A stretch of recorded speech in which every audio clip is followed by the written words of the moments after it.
All right, y'all, we are back once again with another episode of our Winnipeg Jets franchise mode. We are 24-14-3 at the halfway point of the season, being carried by Elliott Patrick and our first line on top of, most things out here. The first line is really carrying us. Patrick, Lombardi, and Svensson. Our second line of Eric Dowd, Dane Matson, and Brennan Meach is doing okay, although it is not supposed to be Brennan Meach. We do have an injury to Nico Tukio, so just, Brennan Meach filling in his position, which means our bottom six looks a little bit worse than what it has before, so we might have to be making some changes there. On defense, we have Stempniak, who's having a great season. Will Hoffman is having an amazing season as well. Unfortunately, Corbin Mills having a pretty good season, but we were switching things up because we were having a bit of a rough one towards the end of the last episode. In goal, Yaroslav Askarov has been a huge disappointment for us, if I may say so myself, but that all being said, quick review of the season there. There were no comments in the last one, which is a-okay with me. Just means that we can get started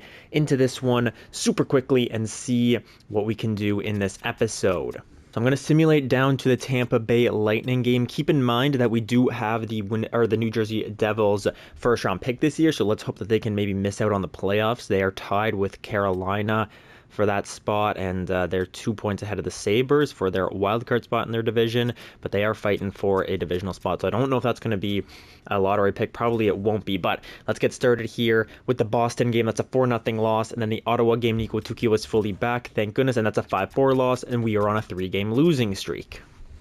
Alright guys, this is something else that I'm going to do here, is we're going to make a switch. First of all, we're getting Nico Tukio back into the lineup. We're going to send him on the first line with Pete Lombardi and Matt Svensson. I want to see if we can get Pete Lombardi going a little bit more, and then I'm also just want to switch up Pete Lombardi and Elliott Patrick, split them up between the first two lines and see if we can get some scoring. I feel like we're not scoring as much as we used to be. Also, I'm going to switch up the penalty kill because we have a horrible penalty kill. Alright boys, penalty kills have been changed, lines have also been changed. Let's see if we can get on the winning streak here, get into the win column, because we're getting dangerously close to that wild card spot here. Up against Tampa, that's a 2-1 win, nice. Now Columbus, as trades come through, that's a 4-2 loss, unfortunate. We're now only 1 point behind in the wild card race, which is terrifying. All right, we're going to go into Pittsburgh and we're going to watch this game, see maybe if the slow sim helps us out. I don't know why we're playing so horribly right now. I'm not liking it, though. First period, that's going to be 1-0 for us. It's Pete Lombardi scoring on Gabriel Dagla. Second period now, it's tied 1-1. Okay, it's a tight game here going into the third period, but of course, it's Torsten Gunderson in the net, and so unfortunately, Wojcicki is going to score. Then Nico Tukio, though, avenges us and gets one on Dagla. Good. Can we play for our goaltender here, boys? We are out shooting them barely, but still an edge is an edge. Come on, boys, late in this one. Can we at least hold on and get a point? Yes, we can. All right. Overtime period. Who's going to be my hero? Yes, that's what I'm talking about. It's Shane Pinto scoring in overtime for some reason, but we will take it. That's a 3-2 victory for the Winnipeg Jets. Nico Tukio, Matt Svensson, and Shane Pinto are your 3 stars of the night. And we were in Pittsburgh, so having 3 Winnipeg Jets as stars is not too common there. Okay, let's go in the next 2 games and see if we can get a win. A win in the next 2 would be nice. That is a 7-3 win against the Islanders. Great stuff. Give me another one against Montreal. Oh my gosh, Owen Power's injured until February 5th. Okay, just replace him for now. I'll have to make some line changes.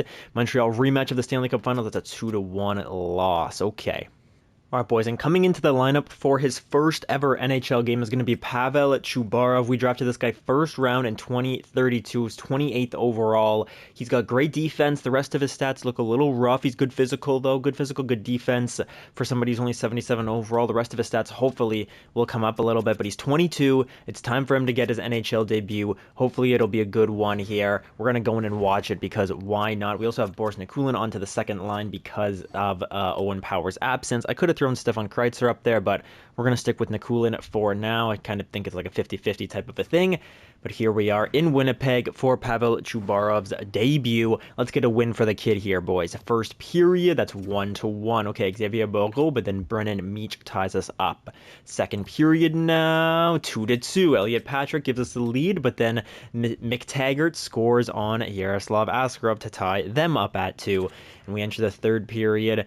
Even Steven. Power play opportunity for us. We have a great power play play a top 5 power play in the league. Unfortunately, we can't click on it there, though. But then Dane Matheson's going to score that second line and getting going in this one. Elliot Patrick had a goal for us, and now Dane Matheson could have the GWG if we are lucky enough here for Ashcroft to shut the door. He doesn't do it too often, but in this one, it's a big game, and we are able to hang on as Pete Lombardi scores. Then Eric Dowd throws another one on board, because why not? That's a 5-2 victory in Pavel Chubarov's NHL debut. 3 stars of the night were Eric Dowd, Askarov, and I didn't see the last one. Might have been Elliot Patrick, might have been Dane Matheson, but that's a great way to go into the All-Star break. All right, so we have 2 pretty important games here against the Stars, who are the best team in our division, and then we have the game against the Blackhawks, who are the worst team in our division, so not as important as I thought, just 2 Western Conference teams.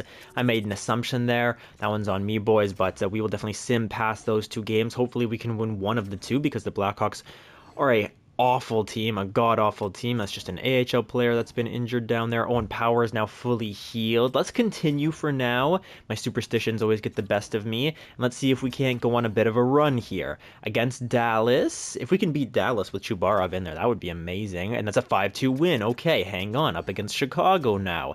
Is that going to be another one? Back-to-back games.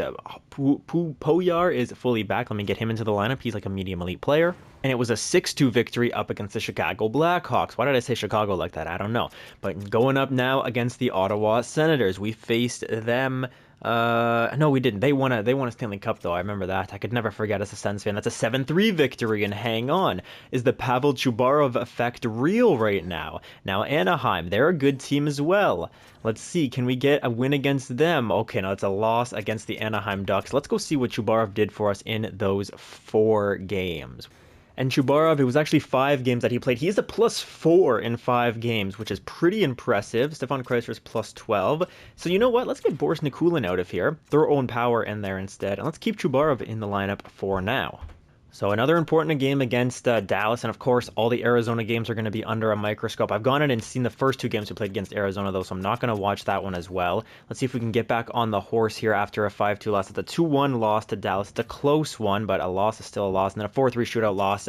Okay, let me see. Maybe I make a change and get Chubarov out of there. I mean, Chubarov in those 3 games, he was still he was a 0. He didn't hurt us.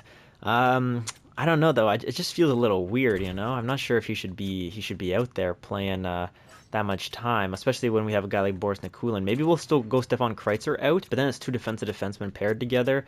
Let's just see what it does. Offensively, though, this second line is tearing it up offensively. Look at Elliot Patrick's up to a +19 with 57 points on the season. Dane Matheson's up to a +19 as well.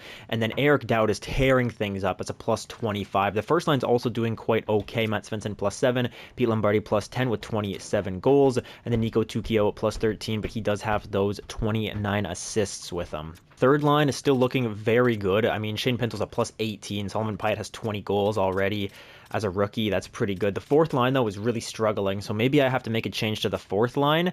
I don't know. All right, Chicago's a very bad team. Let's see if we can get on a bit of a win streak. Carolina is not an amazing team, and Florida is not a great team either. We were looking at Spencer Knight from the last one, so let's go watch the Florida game.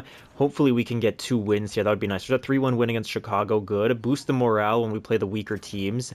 Hopefully. Carolina, that's a 6-5 shootout loss. We do have points in our last 3 straight games. We are 1 point behind the Coyotes, though, unfortunately. And what, the wild card? Yeah, we're actually we're kind of in danger here with the Predators. Only 3 points behind us, and then the wild cards teams in the Pacific Division are kind of catching up to us here. So a big game against the Florida Panthers. They are just below NHL 500. Let's see if we can't get a win here against Spencer Knight. We were looking at him in the last episode. No comments, but that's okay. Let's go first period here. That's going to be 3-1 in our favor. Wyatt Johnston, Eric Dowd, and then Matt Svensson shorthanded is going to get one for us. Why is Wyatt Johnston on the power play? Was there an injury or something like that? I'm not entirely sure, but let's get to the second period now. 3-2. Okay, I don't like that. This is bringing back flashbacks of the Stanley Cup Finals. Oh my God, and there it is. It's complete now. The comeback is complete as it always is in the third period. But Colby Stoll on the fourth line. The fourth line getting in some action here because they are definitely under the microscope in these past couple of games as they are a heavy minus. We might be looking to make some changes here. And if we do, I'm going to be checking out Toronto and Montreal, as was Divinity's comment in the last one. So don't think I forgot about that, boys, because I definitely have not. But a 4-3 victory is a pretty big one up against a bad team, but 2 points is 2 points no matter who you get it against. So we will gladly take those. Boston's not fantastic. Washington sucks. And the New York Islanders aren't great either. I want 2 out of 3 wins here, boys, before we reach the trade deadline. Let's get it. Up against the Boston Bruins, will we be able to get this ball rolling a little bit here? We've been kind of stopping, starting, haven't really been able to find a good rhythm. Boston, that's a 6-5 win. Washington, that's a 4-1 win. Good, that's the 2 out of 3 wins that I wanted. And we are now in second place in our division with the opportunity to get to first if we win our games in hand. Last game before the trade deadline here against the New York Islanders. Let's go in and watch it. We are in New York as well, the UPS Arena, I think it is. So let's get this dub, boys. First period, that's going to be 1-1. Matt Svensson scores for us, and Aubin scores on Torsten Gunderson. Second period now, that's going to be a 2-2 game. Jonathan Lekkerimäki scores on Gunderson, but Corbin Mills gets one on Mikael Helmerson. And the third period is underway. Shots heavily in our favor, but unfortunately, Duda gets one past Torsten Gunderson, who's been having a very rough season, and then Pitton gets another one on Gunderson. Yeah, Gunderson has not been playing very well for us when he's been in the net, so I think a backup goalie is something we're going to be looking at the trade deadline, as well as a bottom six. I mean, look at this, man. Oh my goodness. Okay, Dane Matheson stops the bleeding a little bit, but 4 goals in the third period, 3 of which were on Torsten Gunderson, 1 on Yaroslav Askarov, but that is a rough third period from us. 3 stars of the night are Francis, Aubin, and Pitton. Fair enough. We kind of got dusted right there. So let's get to the trade deadline. Let me show you guys what moves I'm thinking about. Okay, boys, here's a trade that I'm thinking about making right now. Now, you may be looking at this and wondering why Montreal, who are 38-17-6, want to make a trade. And, you know, you might be justified in saying that, but I think that them basically getting a very similar player to Jude Schultz. Jude Schultz is he's playing their fourth line, so he's not exactly, you know, he's only playing 9 minutes a night. He's not a big contributor to their team whatsoever, but I really like this guy's defensive stats. 4-star defense, he can win faceoffs, he has great defensive awareness, he has good stick checking, he can skate, he has great puck skills as well for a fourth liner. I think that's a massive upgrade and can really help our penalty kill. And a guy like Wyatt Johnston, who is a similar guy in that he's a two-way forward, but his defensive stats are just worse. His puck skills are worse. Senses are pretty comparable. He's a bit of a better shooter, but not really getting him for the offense. Mostly it's just that defense. And Wyatt Johnston, you know, he's been amazing with us, but I think it might be time to get a little bit of an upgrade here for a younger guy like Jude Schultz, who is 28 instead of Wyatt Johnston's like 32. Yeah, 32. So I think Jude Schultz could be a good upgrade for us, but it's also fair enough for them because they are getting a 3rd round pick from it. So, you know, Wyatt Johnston for Jude Schultz, maybe you say the value's a little bit more in Montreal's favor, although it's fairly negligible, but we give them a 3rd round pick. Now it's definitely in our favor. Then we're also going to throw in Phil Ingles, who has barely any trade value, but he does have great stats. He's a +4 playing their 4th line. Defensive awareness is pretty decent. Shot blocking and stick checking is pretty good as well. He's also fairly big, 6 feet, decently physical. So, I mean, this guy's pretty much just base everywhere, but he could be a good throw in there for the 4th line if things happen. So I think Wyatt Johnston in the 3rd definitely cover Schultz plus a little bit extra, which could be that Phil Ingles. But if you don't think that Ingles is enough for that, I've also thrown in a 7th there. Hopefully that will satisfy everybody, and hopefully they will accept this trade here. I think it makes a decent amount of sense for them. They're getting rid of 2 4th liners. They're bringing in a 4th liner and a 3rd round pick, which is, you can get a pretty good prospect for a 3rd round pick. So I think this makes sense for them. I think it makes sense for us to boost up our 4th line for the coming postseason. And we also adhere to Divinity's comment about trying to bolster our 3rd and 4th line with some depth picks from Montreal or Toronto. So what do you say, Montreal? Do we have a deal? Wyatt Johnston for Schultz plus a 3rd round pick and a 7th for Phil Ingles. Also, Wyatt Johnston, let's give him a bit of a send-off here. He's been with us for like 5-6 years or something like that. Yeah, this would be his 6th year here. He was never a big superstar on the roster, but as a 4th liner, getting very reliable minutes, giving us 20 plus points every season. It's more than what I could ask for. He was on the team for quite some time, and we've loved him every step of the way here. 18 points in 59 games. He's on pace for a fantastic season, getting a bit of power play time to boot. So we love you, Wyatt. Thank you for the couple of Stanley Cups that you helped us get, but now you can go chase a ring with Montreal. A bit of a weird trade here, definitely. Wyatt Johnson just played Montreal in the Stanley Cup Finals, and, lost. So, if you can't beat him, join him, right? So we're going to send Wyatt over there. We wish him all the best in the rest of his career and the rest of the season with Montreal, as long as they don't take us out in the Stanley Cup Finals once again. What do you say, Montreal? They will do this trade. So let's get it done, boys. Okay, guys, here's what I'm thinking now is, you know what? Blake Bertram is having an amazing season here in Carolina. He has a 911 save percentage, 2.04 goals against average. I thought it was actually a little bit better than that, but still way better numbers than what Askarov was putting up with us, and he's an 84 overall, and Carolina wants to trade him. I don't really know why they want to trade him, to be honest, because they don't really have a goalie other than him in the roster. That's why we traded him over to Carolina. So maybe this trade doesn't make sense as I'm talking about it right now, but I can't exactly argue with the fact that they want to trade Blake Bertram, can I? Just because they're a seller? I am giving them Torsten Gunderson. I mean, not that he's proven himself to be really anything, but like, I don't think I can really rationalize this actually. Now, I have always said that I'm going to stick to what EA considers to be on the trade block, and that the red names, if they're on there, they're fair game. That's always kind of been my philosophy towards it. If I'm not rationalizing something like with the Montreal thing, okay, I rationalize it. They're both on the fourth line. They're a great team, but they're not, the all-stars of the team. They're not the reason that they're winning games on the fourth line, playing under 10 minutes a night. But with a guy like Blake Bertram, this guy, what's his... I mean, he's played 56 games. He has 27 wins. I mean, it's under a 500 win percentage, I guess, technically. Actually, 27, so he's 27 and 27. He's having a really good season with Carolina. Would they want to trade this guy? I mean, are they in a playoff spot? Let me check. Hang on. Yeah, I mean, look at this. The Hurricanes, they're fighting for a playoff spot. They have 68 points. It doesn't make sense to pick up Blake Bertram, even though I would love to take him. I did see, Alexander made the comment just after I finished recording the last episode that we should keep Bertram instead of Askarov, and boy, did I hope that I saw that before the last episode started, because Askarov has been absolute shambles, whereas Blake Bertram is playing like a monster over there in Carolina. Okay, boys, here's the new trade I'm thinking of. If we look over here at Thomas Lander, look at these stats.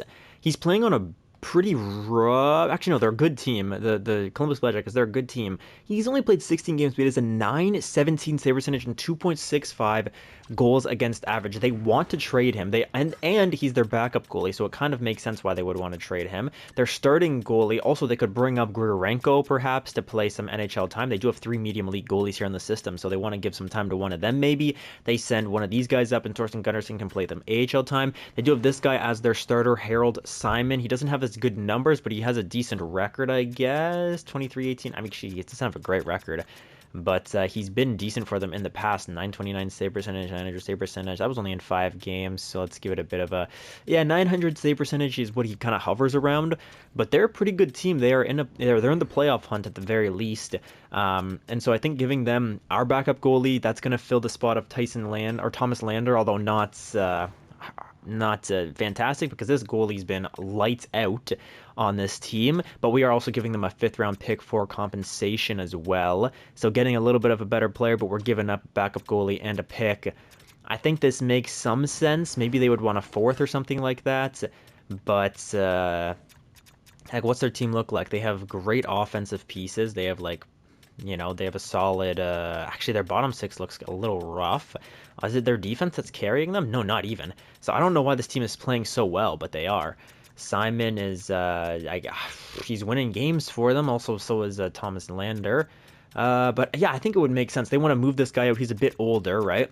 He's making nothing, and they can give Grigorenko, a medium elite 23-year-old, some NHL starts who's tearing it up in the AHL. Yeah, so although Thomas Lander is playing well, they're going to be able to get rid of the oldest goalie on their roster, give some chances to Grigorenko, the medium elite goalie in the NHL. I think this makes sense.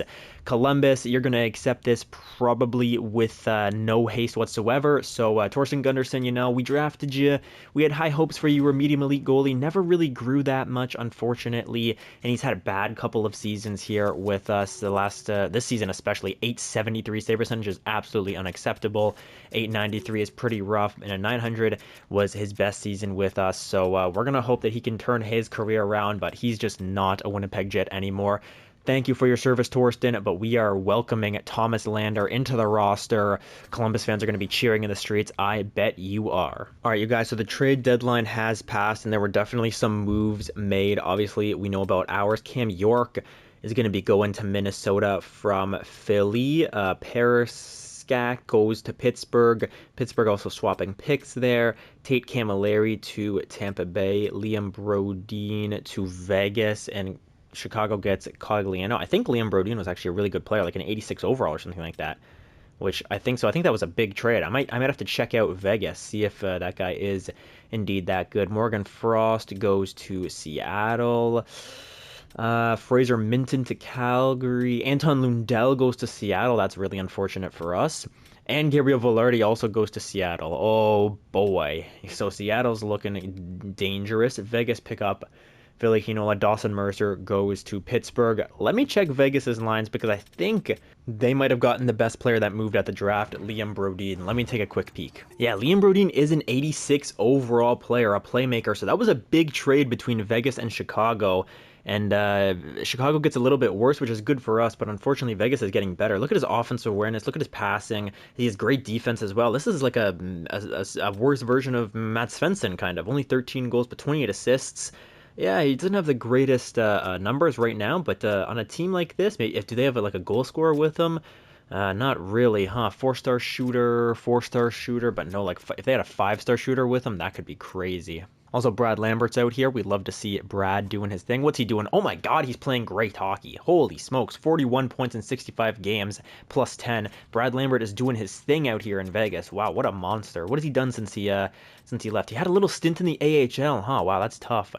We sent him to, where did we send him? We sent him to Minnesota, and then he had a bit of a stint with Hartford. Is that the Hartford? No, it can't be that. What? I don't know who it was. The Hartford Wolfpack, is that their name? I don't know. But then he went to Minnesota. He was in Edmonton for a little bit. Didn't really do anything crazy. Went to Dallas. Didn't do anything insane. Calgary, he didn't do great. But then that's this year in Calgary. Last year, he only played 12 minutes, but he had 37 points. Monster. And now he's even adding on to that with Vegas. Love to see it, Brad. He's such a good skater, such a good shooter. His puck skills never really there, but he does have 30 assists this year, so maybe that'll go up. I don't know. Great season for Brad Lambert. I love to see it. Also, gents, small update here. Dane Matheson has grown to an 84 overall. He's now listed as a second-line forward, and this second line is really dominating things. Elliot Patrick has 66 points on the season. Dane Matheson has 27 goals, 16 assists. Eric Dowd's just continuing to do his thing with like 61 points.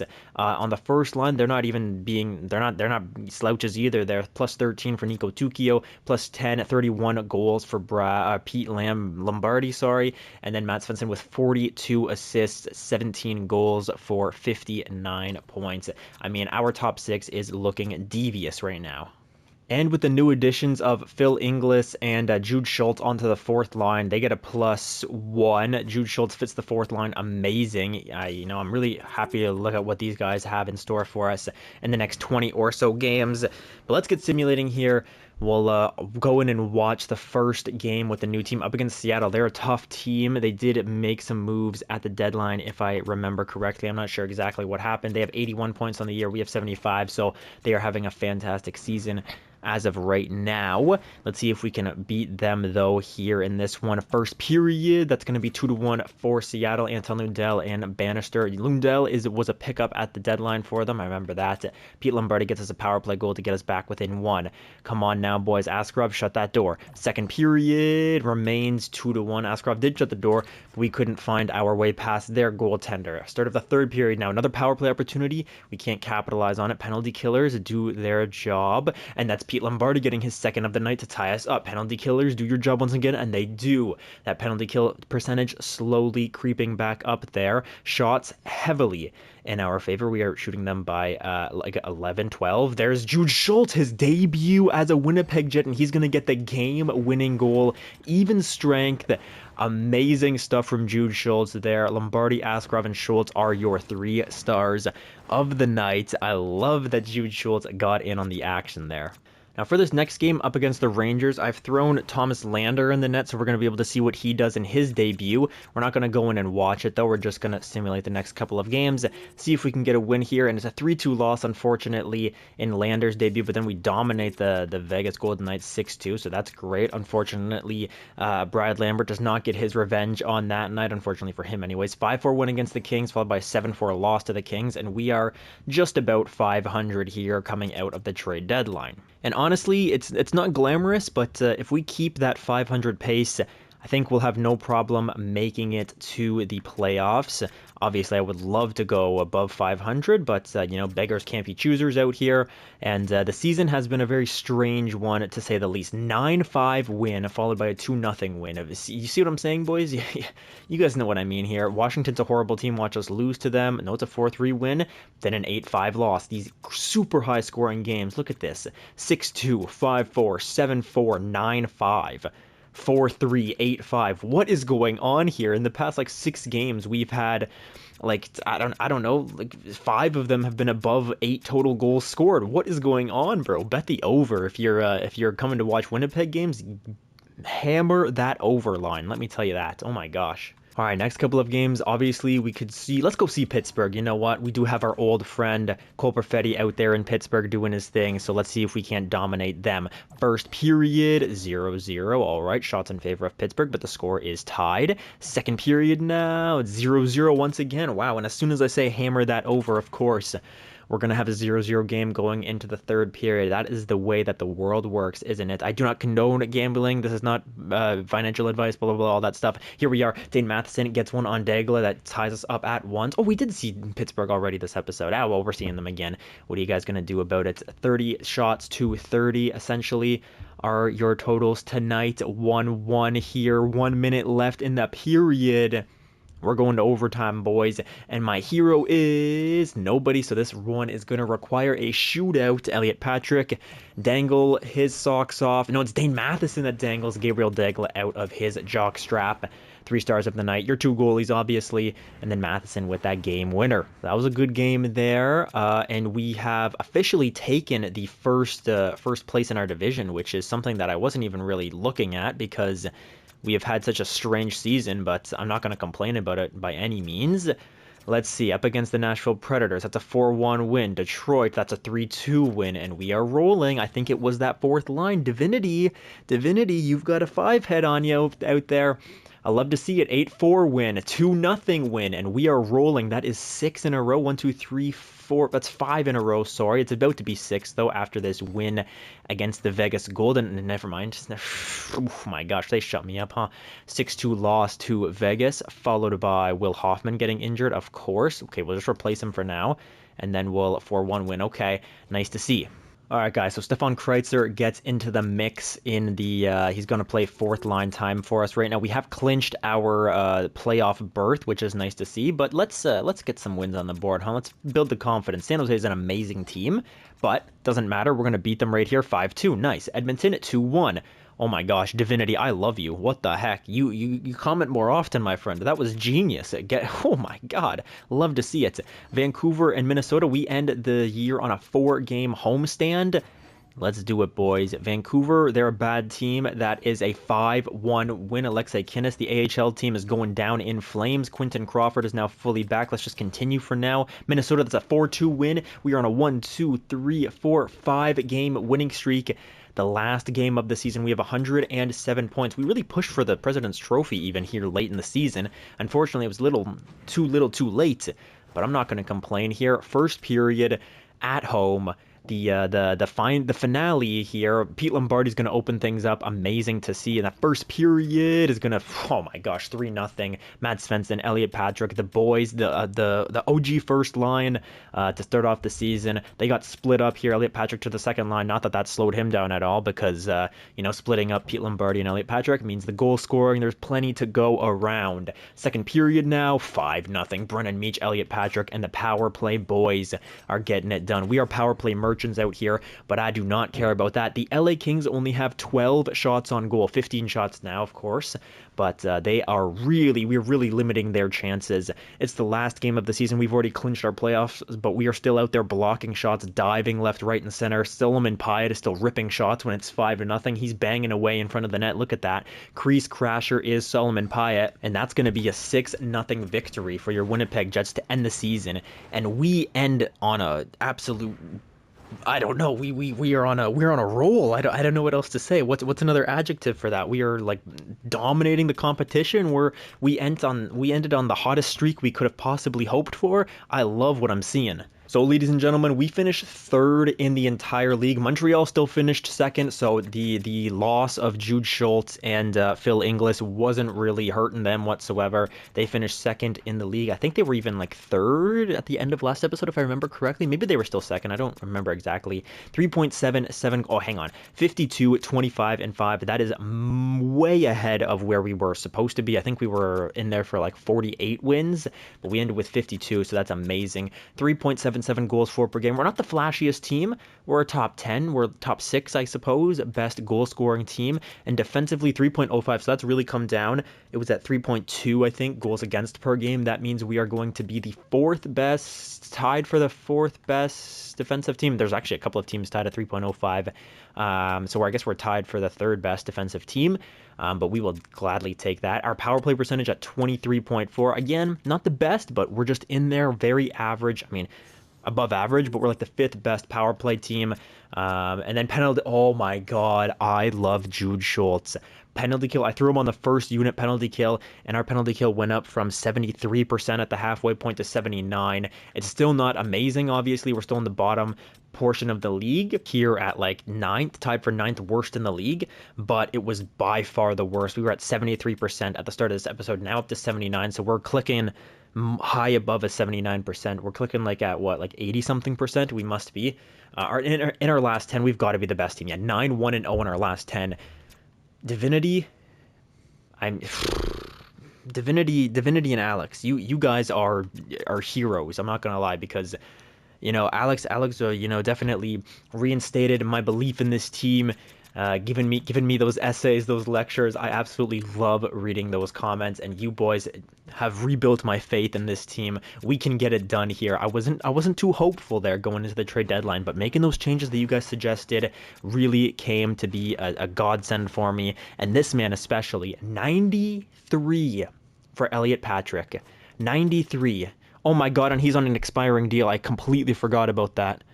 Oh, that's going to be expensive. Elliot Patrick on an expiring deal. Eric Dowd, he's not on an expiring deal. No, 4 years, 5.1 mil for 91 points. This guy's getting paid $5 million, and he's scoring 90 points for me. A monster.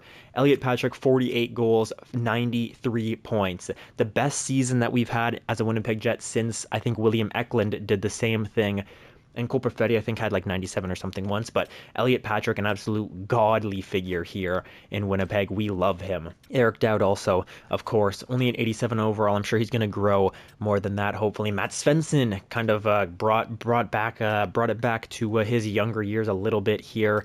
81 points. It wasn't above point per game, but we're not going to complain about it. We did strip him from Elliot Patrick like midway through the season, so it's okay. 81, we'll accept that. Pete Lombardi, 49 goals, 74 points. Where does that put him in his all-time high? It is a bit lower than what he did with Arizona last year, but 49 points was 1 goal better. Actually, no, it wasn't last year. Remember, he still had the year off, so maybe he was still finding his footing, boys. That's what it was. He was still finding his footing, so he's going to drop a little bit, but next year he's going to come back that much stronger. Aiden Stempniak with 63, amazing. Dane Matheson in his sophomore year, 57, also 35 goals, ties what he did last year with us. 22 assists, though, getting in on that assist action just a little bit more. Nico Tukio with 50 points in his sophomore season with us. Not as good as what he did in his first year, which is a little disconcerting considering the fact that he was playing first line time, but he wasn't playing that much power play time. Only 7 power play points for him, so maybe that's the reason. And then this man, Shane Pinto. I love this man. 48 points. That is a career high at the age of 35. He smashes his career high that he had a couple of years ago with 44. 48 points at 35 years old. Just continues to reinvent himself each and every year when he's with us. Look at his face-up percentage, nothing special. He hits like a monster, though, and he takes... Oh, no, actually, he gave it away more than he took it away this year. Whatever. We don't care. We love him nonetheless. 48 points. He is Mr. Consistent. That's why he's still on this team. Corbin Mills with 47 points, plus 28, though. Monster. Solomon Pyatt in his rookie season got 28 goals. Wow, that's amazing. Oh my gosh, 28 goals, more than what he had in the AHL last year. That's an amazing year for Solomon Pyatt. Only 3.5-star shooting. I got to get him some power play time, bro. That is crazy. Then there's also Brennan Meach with 40. So all of our third liners had 40 points. That's got to be one of the better third lines in the NHL, man. That's amazing. Brennan Meach, he's a two-way forward, but look at that puck skills, 5-star puck skills. He was just dishing it to Solomon Pyatt all year. These two guys are a great duo that we have on our hands, and they're very young as well. Will Hoffman, 41 points, plus 25. He's injured currently, but amazing season from him. Not as good as last year, but we will definitely take it. 41 and 77 is pretty decent. Jude Schultz, 32 points from Jude Schultz. With us, he had 13 points in 21 games, and he's a plus 10. That's the difference, man. Our fourth line with Wyatt Johnston and Dane Brookbank was like minus 10, and then with Jude Schultz and Phil Inglis, it's plus 10. That's amazing. I love to see it. Speaking, Owen Power is here.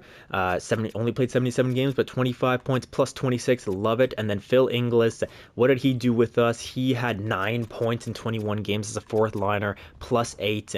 And how many minutes was he playing? Like only like 8 minutes? Not even 7 minutes, and he had 9 points in 21 games. Phil, I love you, kid. Keep it going. Colby Stoll, 21 points in 82 games. He's a -1, but remember, that was under the regime with Wyatt Johnston, so let's just remember that. And then Stefan Kreitzer with 14. Dane Brookbank with 10. He was a -6 on the fourth line there, but he kind of got swapped out for Phil Inglis when that happened. Boris Nikulin, 8 points only, but plus 11 is beautiful. And then Pavel Chubarov, he's only plus 5. I should have been keeping a closer eye on him. 3 points, only plus 5. He was plus 7 last time I checked on him, so he was a -2 in the last like 20 or so games, but definitely not hurting us by any stretch of the imagination. Maybe those 30 games in the NHL will help his growth a little bit. Now taking a look at the goalies, and Askarov's numbers have really... Guys, why am I seeing 952? That's got to be a glitch, right? That's got to be a glitch. Why am I seeing 952 on Thomas Lander? Okay, hang on. That'll be next. But first off, Askarov, 45 wins, 20 losses, 3 shutouts, not shutout losses. Oh my god. 907 save percentage, 2.97 goals against average. He could be fighting for the Vezina this year. And then our backup, 13, 7-0. How does he have a 952 save percentage? That doesn't even make mathematical sense in my brain. It's got to be a glitch. That was with us, he had a 952 save percentage, 1.51 goals against average, and he only played 4 games. So I definitely want to get this guy. If Askarov falters, we're going straight to Lander. So I'm not worried about it at all. But in his season this year, 925 save percentage, 2.40 goals against average. I don't know how I found this guy. I don't know why Columbus wanted to trade him, but I'm so happy that they did. Let's go, boys. Looking around the entire league now, Tim Stützle's got 125 points. Insane. Tanner Howe's right behind him with 119. These two guys are teammates. One of the best first lines in the NHL. Then one of the other best first lines in the NHL is the Montreal boys, Nick Suzuki and Cole Caulfield. Connor Bedard is carrying the Chicago Blacks lifeless corpse across the finish line, and they're not even a playoff team this year. He has 400 shots on the year, does Connor Bedard. Insane. Okay, Josh Snyder of Columbus. Don't even know who this guy is. 89 overall power forward with 54 goals. Good for him. Jack Hughes doing his thing. Jalen Barry, Uri Slavkovsky. And those are all your 100-point scorers. Hang on, Zach Benson and Melvin Barker are line mates. Is Zach Benson going to be, or is it Melvin Barker going to be here somewhere? Nah, not really, huh? Not as much. Okay, let's take a look at who was leading in goals. Were our boys up there? I know that they didn't win because Cole Caulfield had 59. Oh my God, insane. Jaden Allman with 56. Henrik Hedstrom of the Ottawa Senators wasn't even, like, he was above point per game. Ottawa looks like a monster. Power forward with 5-star shooting. They've got Tim Stützle 125 points, Tanner Howe 119 points, Henrik Hedstrom 56 goals. This team looks unstoppable, bro. Okay, there's another 50-goal scorer. There's so many 50-goal scorers in this universe. Then Pete Lombardi with 49 with Jason Robertson at the halfway point was on pace for like 60-something. Didn't end up getting there. But that's all right. And then Elliot Patrick also. So we have two guys in the tops up there. They're close. They're like top 10, top 15 goal scorers in the league. We will take that. Looking at solely defensemen now by points. Oleg Kozlov potentially winning his Norris. Maybe Pavel Menchikov with a better plus minus, but more penalty minutes. Tough to say. Very similar power play points as well. So that's going to be an interesting race. Then Malachi Cohen, this guy's 86 overall. Craziness. Jake Sanderson. And then Aiden Stempniak. Wow, Aiden Stempniak with a crazy good year for him. Top 5 defenseman in the league by points. We see Liam Carlson of the Buffalo Sabres with 57 of his own. Still has good stats, but another year where Aiden Stempniak comes out on top of the kid. Love that. Kevin Korchinski, Aaron Kiviharju with the Nashville Predators. That was a bit of a scary one when we figured out that Nashville picked up Aaron Kiviharju. We were a bit worried because Nashville was creeping up on our toes, but we end up hoarding them off. Axel Sandin Pellikka, the 82 overall defenseman with 51 points. I don't know why he isn't growing. That's an insane year. Good for him. Now, looking at goalies, we could have a chance at the Vezina here. The first Vezina since Connor Hellebuck. Let's see. Oh my God, he's winning he has the most wins in the year. He has a good amount of shutouts. He doesn't have as good numbers as Mats Lundqvist, so that's a bit unfortunate, but he does have 5 more wins. So, if we look at goalies with 50-plus games played and we sort by save percentage, where are we? Yeah, Gabriel Douglas, a monster, man. Scott Carter is here. Then it's Mats Lundqvist. So, man, it's going to be a tough race. Askarov is up there in like the top 10 or so goalies, but he's not by any means, leading the list by any stretch of the imagination. And his save percentage is actually his save percentage is a bit better than his goals against average is a bit better than what his save percentage is. Places him in the rankings. He's like the 5th best goals against average and like maybe the 8th or so best save percentage. So I don't know. It's going to be a really tight race. It's going to depend on what the voters value more. Do you value your goalie getting you wins or having a bit better numbers? Save percentage, definitely more of an individual stat, whereas goals against more of a team stat. But of course, if your team is horrible, it's hard to have a good save percentage. They kind of go hand in hand, goalie stats. We did have an assist, although Mats Lundqvist had 5 assists. That's insane. Okay, fair enough. Yeah, I don't know. I don't know where this is going to go. It could go either way, in my opinion.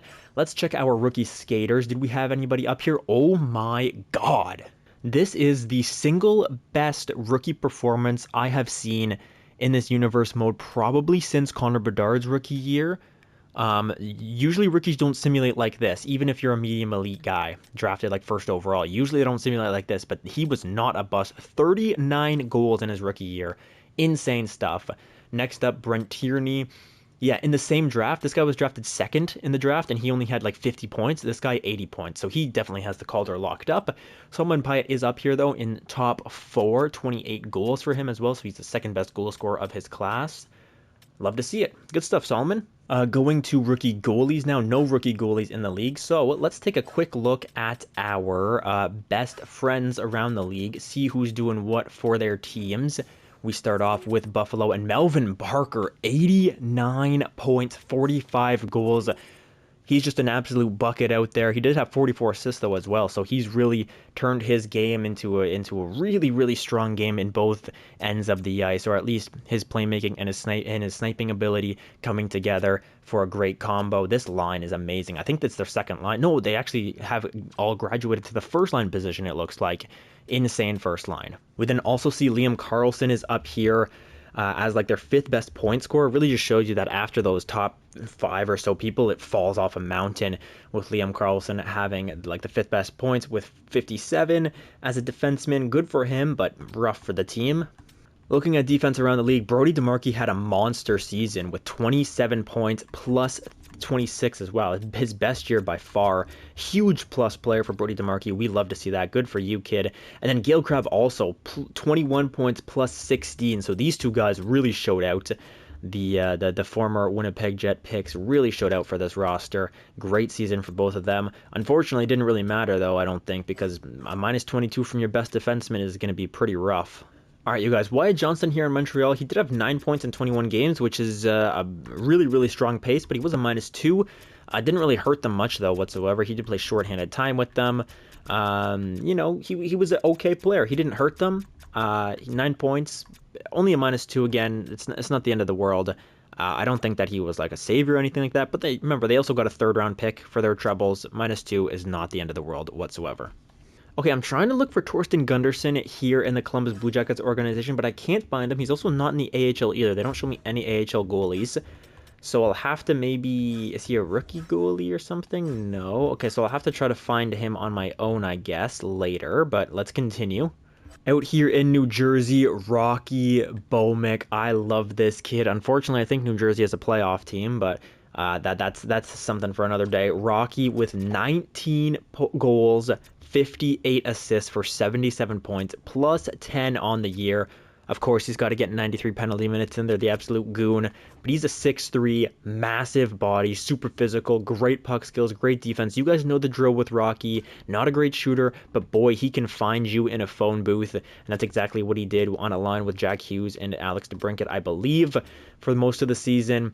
And Rocky, maybe he's out there, you know, playing with much better players and just kind of profiting off that. But either way, 77 points in 81 games. That's an amazing season for Rocky. I'm very happy.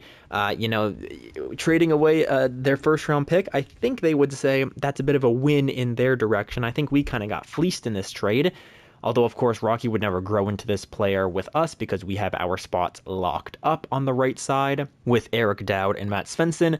So I'm not exactly angry that Rocky Bomick is doing his thing over there. We got a 1st-round pick for him. Sometimes these trades are impossible to be exactly, totally fair. Let's take a look at Taro Karlathy while we're here. And actually, Taro Karlathy is not on this team. Did I forget that? Or did he maybe get traded somewhere or move in free agency or something like that? Not entirely sure. So we take a look at the Pittsburgh Penguins, and now Cole in his later years, falling off a little bit, but 70 points in 82 games is still great stuff. He's still a plus 18 when everybody else around him is like minus. Look at this. Pretty much everybody else on the team is a minus player, except for Tarvinen on his line as well. Yeah, everybody else on the team, except, Taro Karlathy is here, and he's a plus player. Wow. So Taro Karlathy and Cole Perfetti are 2 out of the 3 plus players in Pittsburgh. Tarvinen's the other one. This is a team, I don't know how they're playing even remotely decently, but Cole, he is shouldering a burden that not many could do. He's like the Titan, what's that guy's name? Oh, he's like Atlas holding the world on his back there. Oh my gosh. I feel bad for Cole, but he's still doing his thing. He's still racking up points, and we like to see him thriving here in Pittsburgh. And now, last but not least, did Sam Kennedy have a better year? 72 points in 78 games for him. Only 26 goals, 46 assists. It's okay. It's definitely an okay season. How much time was he playing? He was playing 20 minutes a night. He was playing first-line time this year. And he had a worse season than he did last year. Playing more time, having a worse season.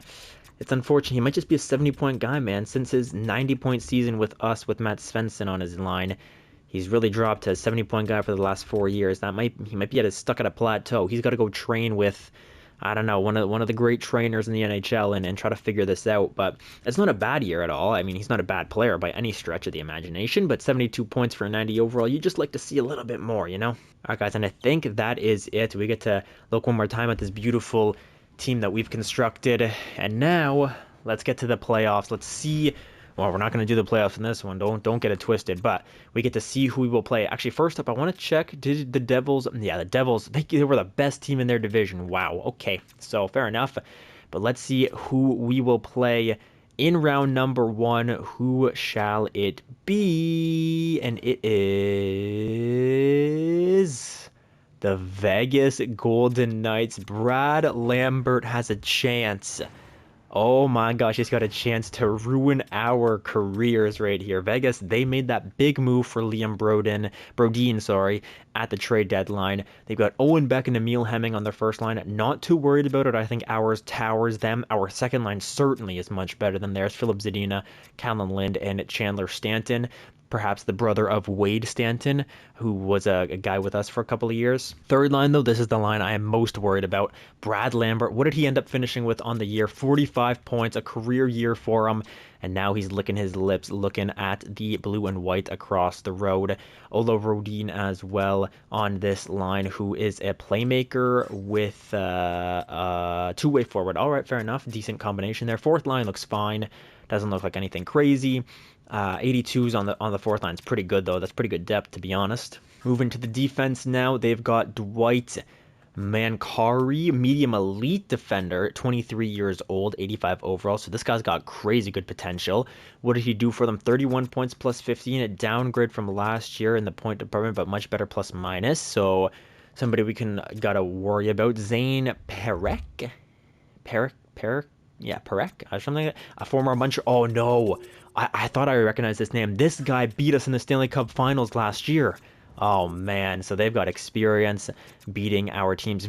Oh no, guys, it's over. It's over. Ville Heinola and Brad Lambert teaming up once again to try to take down the Winnipeg Jets. And Zane's on this roster too, who beat us in the Stanley Cup Finals last year. I don't like this. Aiden Nolan's another medium elite player, defensive defenseman though. At least he won't be lighting it up against us, hopefully. Famous last words, of course. And then Arbor Xhekaj, just in case that they weren't scary enough, they've got a fighter in here who can drop the gloves with anybody in the league. Goaltender is going to be, oh my god, guys, it's over. It's over. Vadim Zarenko, former Winnipeg Jet goaltender for like half a season. I think, no, he was with us. Yeah, he was only with us for like half the season and then the playoffs, right? And he was horrible in the playoffs, wasn't he? No, he wasn't that bad, but he wasn't great. We traded him away, and that's the most recent playoffs that he's been in, so he's going to be out for blood as well. And then Justus Anunen is backing him up. Any injuries? They do have an injury to Liam Gustafsson, so they're going to be even deeper, although he's not the end of the world. Alex Formanton is here as well. And is that Maurice Jacques? That's more... Guys, it's over for us. They have like 5 former Winnipeg Jet players. It's over. So they've got Brad Lambert, they've got Ville Heinola, Vadim Zarenko, and Maurice Jacques. Oh man. I hate to see it, but I hope you guys enjoyed this one. If you did, give it a like, comment, and subscribe to the channel. But you guys know what to do because you've been on YouTube for long enough, and I'll see you in the next time. Have a great day, everybody. Peace out. We're so screwed.